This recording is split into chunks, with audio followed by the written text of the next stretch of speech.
Hello, and welcome to St. Lucia. Follow us as we drive around the island and show you guys some of the sights and sounds.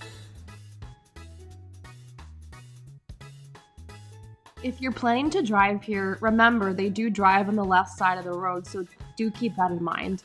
The roads are quite windy and rugged at times. We highly suggest you get an SUV to travel around.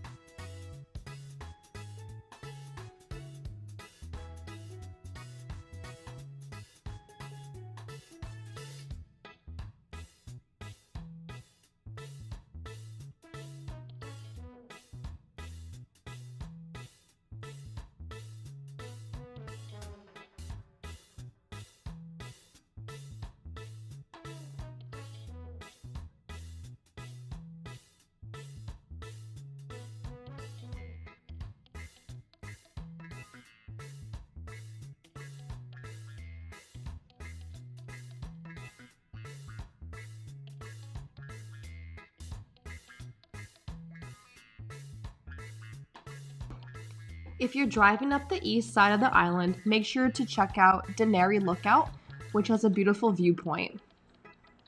You can also check out Nikki's Bar and Grill while you're here to have some lunch with a view.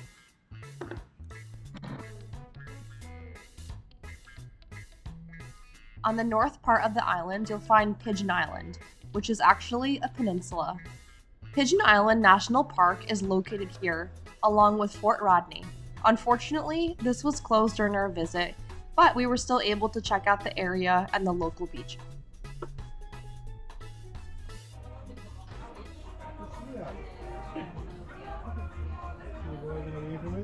If you find yourselves on Pigeon Island, we highly recommend Joe's Grill and Chill.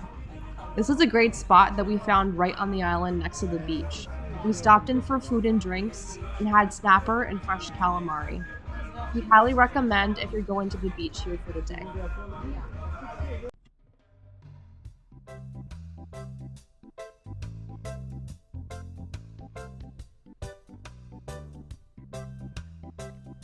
Pigeon Island Beach is a great place to spend the afternoon. We came on a Saturday and it didn't seem overly crowded. The waves were calm for swimming, jet skiing, and snorkeling.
In the capital city of Castries, you'll find the famous Castries open air market.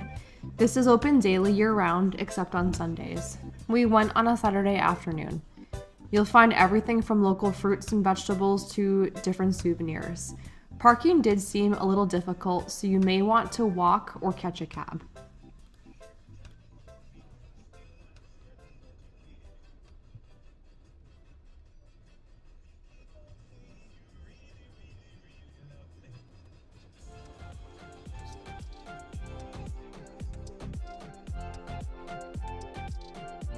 There is also an indoor portion of the market where you can purchase local souvenirs. Don't be afraid to negotiate. If you've never had doubles, you should definitely try this Caribbean snack while you're here. It's made with chickpeas, spices, and a dough called bara. This is usually found in Trinidad, but we were happy to see it here in St. Lucia. We got two and took it with us on our way to the beach.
Now we're leaving the Rodney Bay area and heading to our next beach spot, Marigot Bay. This is also located on the western coast of the island and about 3.5 miles from Castries. As you can see, the drive here is fairly rugged and windy, but definitely worth it.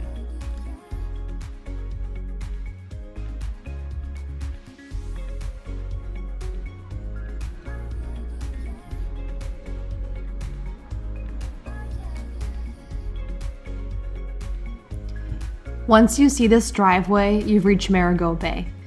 If you brought your car, there is some street parking. To reach the beach, you can take a small boat over. It's a great spot to spend the afternoon or even a full day if you have the time.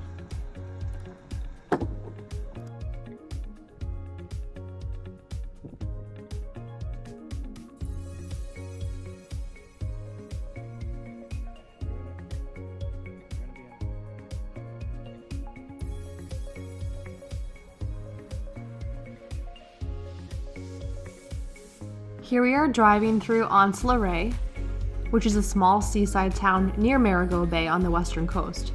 In English, Anse La Raye translates to Bay of Rays, as there are stingrays found in the bay.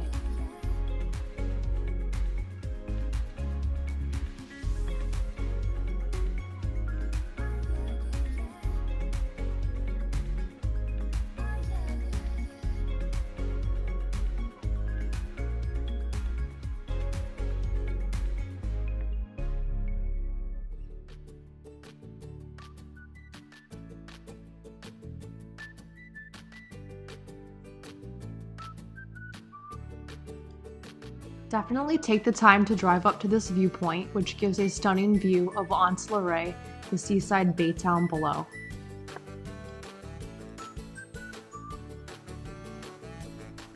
As we continued our drive, we stopped at Canaries Viewpoint. Canaries is another small fishing village found on the west coast between Anse La Raye and Soufriere.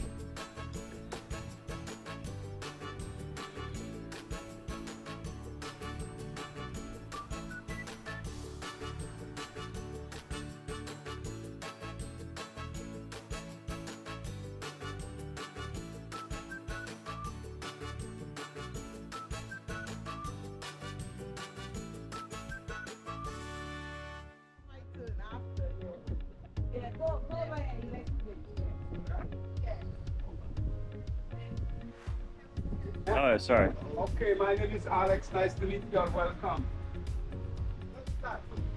Yeah. Why we thinking let me take them in?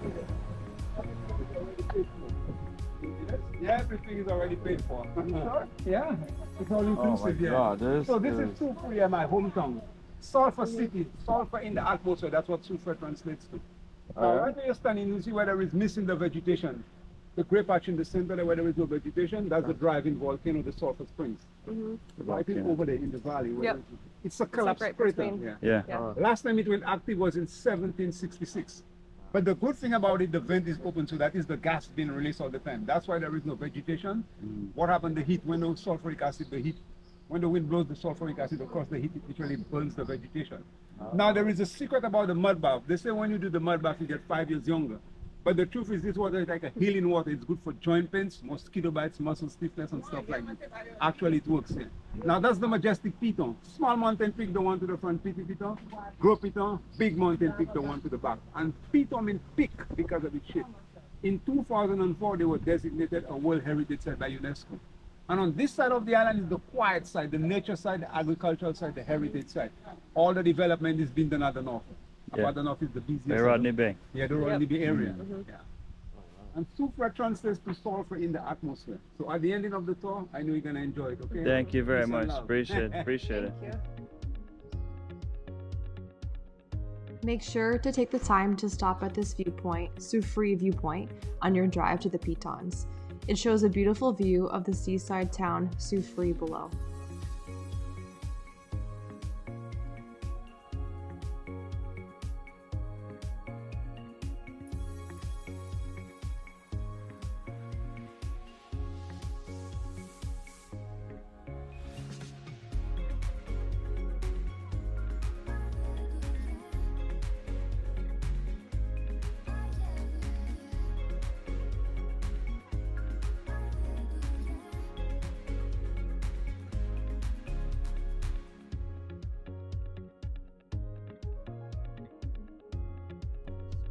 A great way to see the Pitons from above is to do the Tet Paul Nature Trail, which is a guided 45-minute hike. We recommend you bring good sneakers and water. The hike itself is not hard, but it is a bit vigorous, so be prepared for that.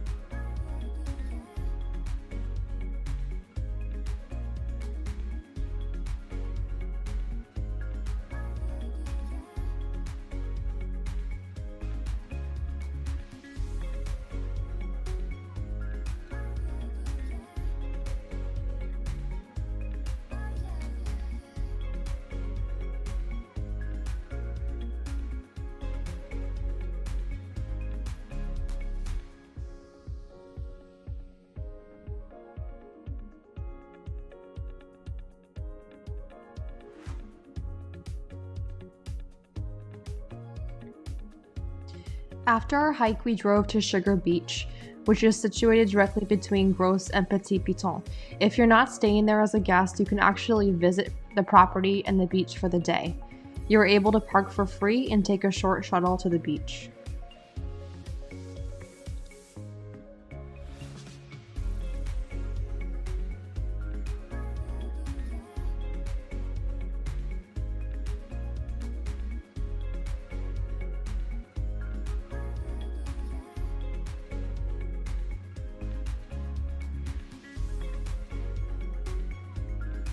Here we are at Sugar Beach.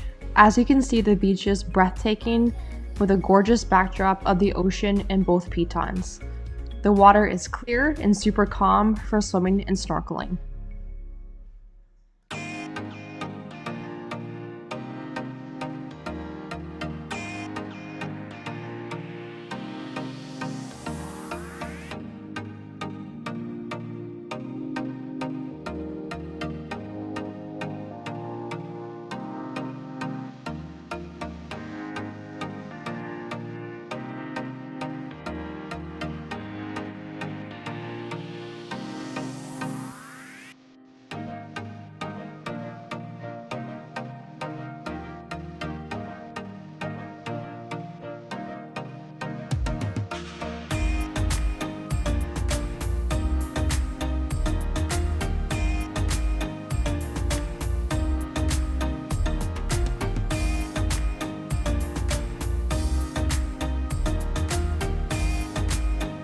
Thank you guys so much for watching.